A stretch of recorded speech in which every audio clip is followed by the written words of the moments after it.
शानदार हिंदी पॉडकास्ट सुने earshot.in पर और डाउनलोड करें एयरशॉट ऐप भी।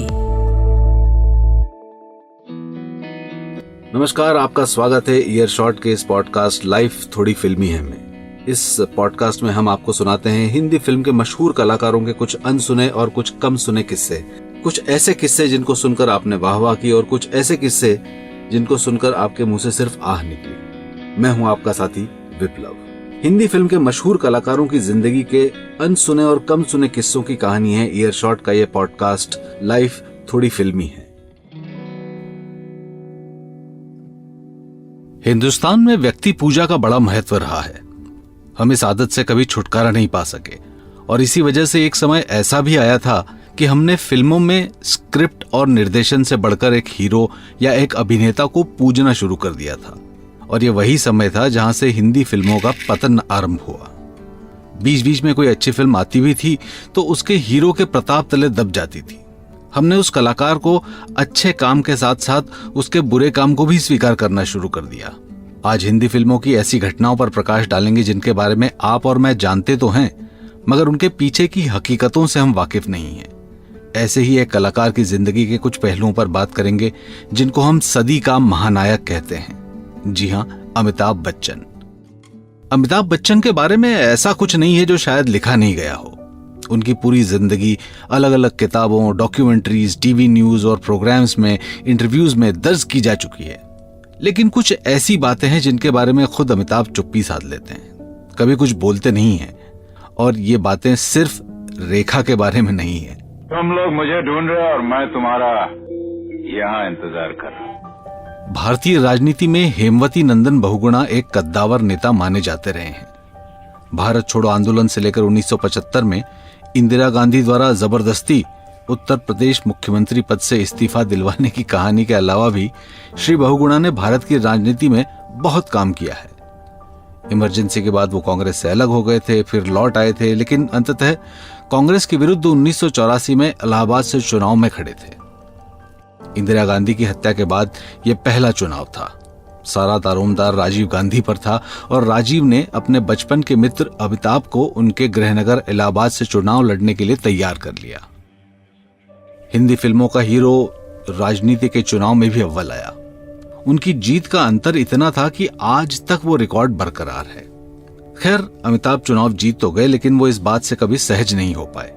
जिस दिन उन्होंने संसद में शपथ ली थी या शपथ ग्रहण के बाद राजीव गांधी की चाय पार्टी में या संसद के किसी भी सत्र में, वो हमेशा आउट ऑफ प्लेस महसूस करते रहे। लाजमी भी था।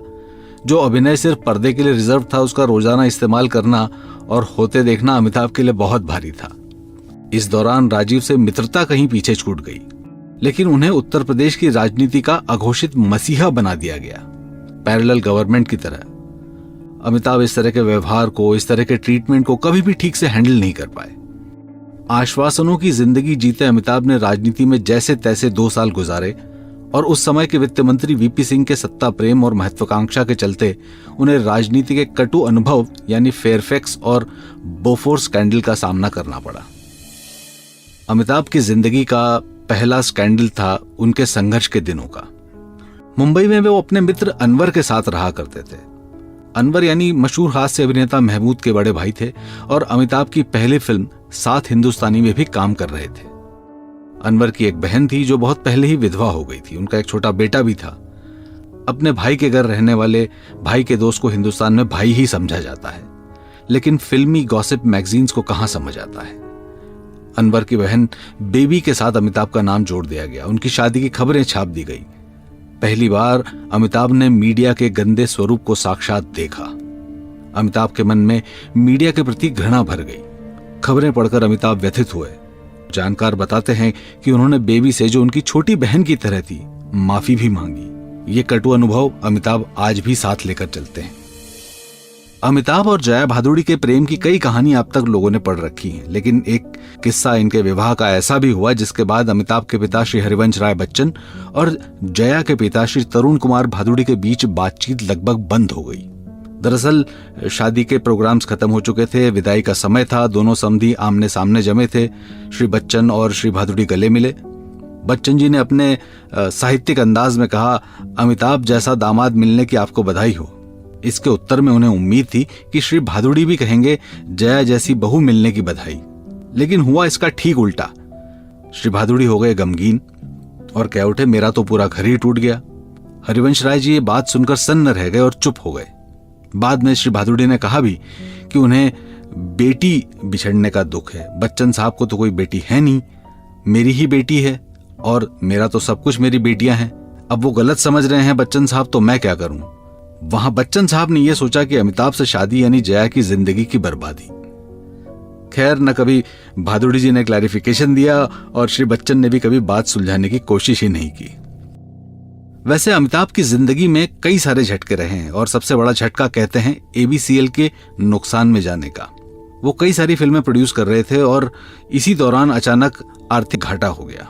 लेकिन अमिताभ की एक फिल्म जिसमें वो प्रोड्यूसर थे और उनकी जिंदगी की माइलस्टोन फिल्म मानी जाती है, वो फिल्म थी अभिमान। 7 हिंदुस्तानी से लेकर अमिताभ की तकरीबन दर्जन भर फिल्में फ्लॉप हो चुकी थी। वहीं ऋषिकेश मुखर्जी ने जया को गुड्डी में ब्रेक दिया था, तो जया ने उनसे अनुरोध किया कि अमिताभ की फिल्म्स फ्लॉप हो रही हैं, वो निराश हो रहे हैं, वो डिप्रेशन में जा रहे हैं। और बातों बातों में जया ने ऋषिदास से कहा कि क्या वो अमिताभ और जया को लेकर कोई फिल्म बना सकते हैं। ऋषिदास सोच में पड़ गए, लेकिन उनके पास एक कहानी थी। गायक किशोर कुमार और उनकी पत्नी रूमा गुहा ठाकुरता की। रूमा किशोर से कहीं ज्यादा प्रतिभाशाली थी, किशोर से ज्यादा सक्सेसफुल भी थी। दोनों के बीच क्रिएटिव ईगो आना लाजमी था। बस इसी कहानी पर जया और अमिताभ की फिल्म का बनना तय हुआ। फिल्म बनी अमिया प्रोडक्शंस के तहत। अमिताभ का अमी और जया का या यानी अमिया। इस प्रोडक्शन कंपनी ने कुल जमा एक ही फिल्म बनाई और वो थी अभिमान। वैसे बंसी बिरजू और एक नजर की अपार असफलता के बाद जया और अमिताभ की जोड़ी की ये पहली हिट फिल्म थी। जया और अमिताभ की इस साल एक फिल्म और आई थी, प्रकाश मेहरा की जंजीर। पहले मुंबई में फिल्म रिलीज की गई, लोगों को अमिताभ का काम पसंद आया। इसके 2 महीने बाद कलकत्ता में प्रीमियर रखा गया था। अमिताभ, जया, प्रकाश मेहरा प्रीमियर अटेंड करने भी गए। अमिताभ पहले कलकत्ता में नौकरी करते थे, एक प्राइवेट कंपनी में। थोड़ा नॉस्टैल्जिया था और अमिताभ अपने आप को एक बंगाली दामाद भी कहते थे। अमिताभ कलकत्ता में स्वीकारे जाने के लिए बेताब थे। प्रीमियर के दिन लोगों ने फिल्म देखी और जैसा होता है सबने तारीफ की, लेकिन प्रीमियर के अगले दिन जनता के लिए पहला शो था। भीड़ थी, लेकिन फिल्म में कोई अमिताभ का नाम नहीं ले रहा था। सब लोग प्राण को ढूंढ रहे थे। अमिताभ नहीं, जया नहीं, प्रकाश मेहरा नहीं, उन्हें चाहिए था प्राण। अमिताभ सुपर नर्वस, निराश होकर वापस जाने लगे। निर्देशक प्रकाश मेहरा ने समझाया भी, लेकिन अमिताभ को सांत्वना नहीं मिली। अमिताभ ने अपने आप को होटल के कमरे में बंद कर लिया, लेकिन फिल्म को लेकर एक एक्साइटमेंट तो थी। शाम को दूसरे थिएटर में जाकर लोगों की रिएक्शन देखने की प्लानिंग थी, लेकिन वो प्लानिंग धरी की धरी रह गई, क्योंकि जब वो शाम को होटल से बाहर निकले तो कम से कम 3000 लोग चिल्ला रहे थे, we want Amitabh, we want Amitabh, we want Amitabh. देखकर प्रकाश मेहरा ने कहा, अमिताभ, मुझे प्राण साहब ने खुद कहा था, the writing is on wall and it is clear, it's not just the birth of a great actor but a great star. हमेशा की तरह अमिताभ फिर अपनी आंखों ही आंखों में रो लिए, किसी को दिखाए बगैर। अमिताभ और प्रेस के बीच संबंध विचित्र कैटेगरी में रखे जा सकते हैं। अमिताभ का मानना रहा है कि सवाल पूछना प्रेस का अधिकार है, लेकिन जवाब देना या नहीं देना यह उनका अधिकार है। नारी हीरा साहब की एक कुख्यात मैगजीन थी स्टारडस्ट, अपने बेबाक आर्टिकल्स को लेकर बरसों से कानूनी पचड़ों में आती रही है। ऐसा ही एक दौर था जब दिलीप कुमार और सायरा बानू जी के रिश्तों पर लगातार अनाप शनाप आर्टिकल स्टारडस्ट में जगह पा रहे थे। दिलीप साहब बेहद नाराज थे। इसी दौरान स्टारडस्ट ने एक फिल्मी फंक्शन आयोजित किया जिसमें सारे फिल्म एक्टर्स और इंडस्ट्री के लोगों को बुलाया गया। दिलीप साहब ने इस फंक्शन का बहिष्कार किया और अपने साथी कलाकारों से भी अनुरोध किया कि वो भी इसका बहिष्कार करें। अमिताभ दिलीप साहब की बेहद इज्जत करते थे, वो भी नहीं गए और यहां से शुरू हुआ अमिताभ और प्रेस का झगड़ा। फिर हुआ यूं कि इमरजेंसी लगी तो इमरजेंसी के दौरान फिल्म मैगजीन्स भी सेंसर के दायरे में लाई गई और सारे मैगजीन्स वालों को लगता था कि अमिताभ बच्चन ने इंदिरा गांधी को कहकर ये गोटी फिट की है। इससे अमिताभ और प्रेस के झगड़े बढ़ते चले गए। अमिताभ ने बात करना बंद कर दी, प्रेस ने उनके बारे में छापना बंद कर दिया। ये झगड़ा इतना गहरा था कि अखबार और मैगजीन उन्हें जया भादुड़ी का पति कहकर संबोधित किया करते थे, अमिताभ बच्चन नहीं। उनकी तस्वीर के नीचे उनका कैप्शन में नाम नहीं होता था। उनकी फिल्मों के बारे में छपता था मगर वो उसमें नजर नहीं आते थे। वैसे भी अमिताभ को अकेले रहने का और फालतू लोगों से दूर रहने में बड़ा मजा आता था। लेकिन धीरे धीरे उनकी सफलता इतनी बड़ी होने लगी कि अखबार और मैगजीन्स को समझ नहीं आ रहा था कि वो क्या करें। कुली की दुर्घटना के बाद पूरे देश का माहौल देखकर प्रेस ने चुपचाप हार मान ली। एक बहुत बड़ी मैगजीन के एडिटर को लिखना पड़ा, अमित तुम जीते। वर्षों से बैन की हुई मैगजीन स्टारडस्ट को भी झुकना पड़ा। कहते हैं कि स्टारडस्ट की शोभा डे को आज भी अमिताभ पसंद नहीं है, लेकिन अब वो ऐसा दिखाती नहीं है। खैर समय बदला, अमिताभ ने जिंदगी में कई उतार चढ़ाव देखे और फिलहाल अमिताभ अब सोशल मीडिया के स्टार हैं, नए ट्रेंड्स के साथ चल रहे हैं। फेसबुक पर उनके 29 मिलियन और ट्विटर पर 44 मिलियन चाहने वाले हैं।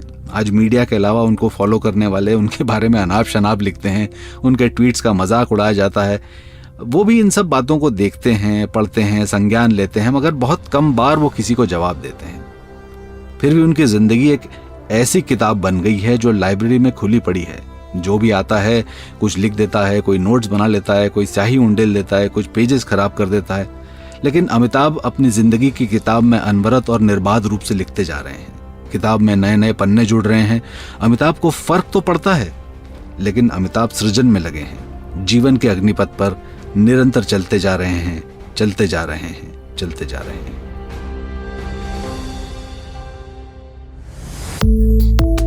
शानदार हिंदी पॉडकास्ट सुने earshot.in पर। डाउनलोड करें एयरशॉट ऐप भी। Earshot, here and now.